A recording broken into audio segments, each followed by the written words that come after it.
আসসালামু আলাইকুম ভাই ও বোনেরা, আপনারা ভিডিওটা বেশি বেশি শেয়ার করে দিবেন। দেখুন কালিয়াকৈর থেকে খাটের বাজারের যে রাস্তাটা আছে, এই রাস্তাটার কি অবস্থা দেখেন। একটা সিএনজিতে যাইবো তাও যাইতে পারে না, দেখেন অবস্থা।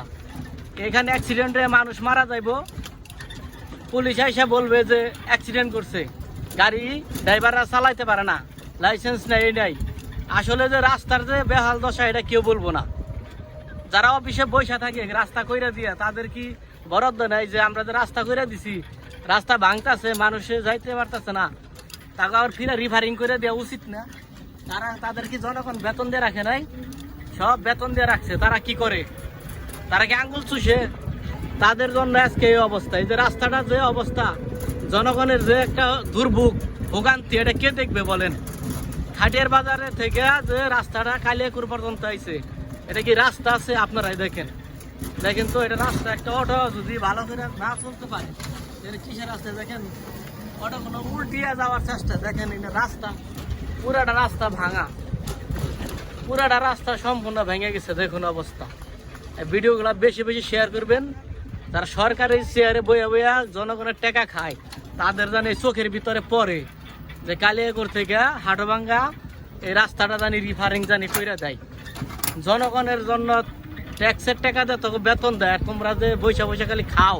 পল্লী বিদ্যুৎ অফিসে তো যাওনি যায় না, একটা মিটারের নিয়ে আবেদন করলে 10 জনের কাছে ঘুষি দেওয়ার লাগে, আর আবার দুর্নীতি মুক্ত করবো দেয়। এই হলো অবস্থা।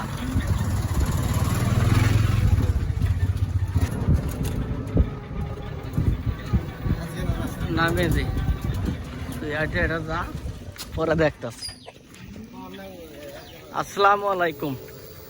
আপনাদেরকে আমি আজকে একটা রাস্তা দেখাবো।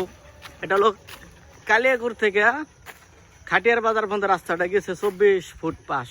দেখেন এই যে অবস্থা, একটা অটো যাওয়াটা যে কত বিপজ্জনক। দেখেন রাস্তাটা কত বড় গর্ত হয়ে গেছে।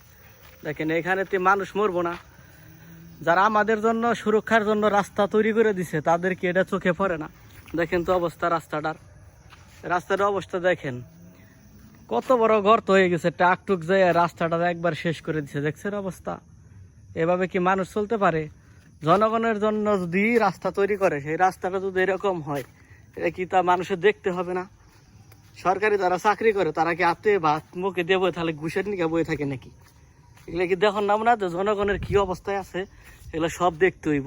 দেখেন অবস্থা, এখান থেকে কি যাওয়া যায়?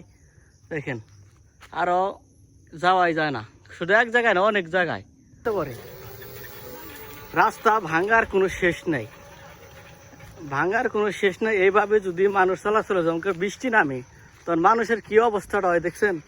এভাবে কি যা একবার খারাপ দেখেন, অটোটা যাই যায় কত গাড়ি সেখানে রেখাইলো দেখছেন? তাহলে এটা ওরা অফিসে কিসের জন্য বসে থাকে? জনগণের ভালোর জন্য না, জনগণের মৃত্যুর মুখে ফেলে দিয়া।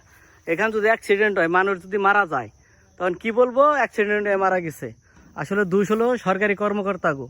দেখছেন আজকে না থেকে খাটের বাজার পর্যন্ত যে রাস্তা গেছে, এনে একটা অটো রিক্সা উল্টিয়া মরবো, বলে মরে গেছে গা, এগুলো সব তাগত দায় নিতে হইব। যা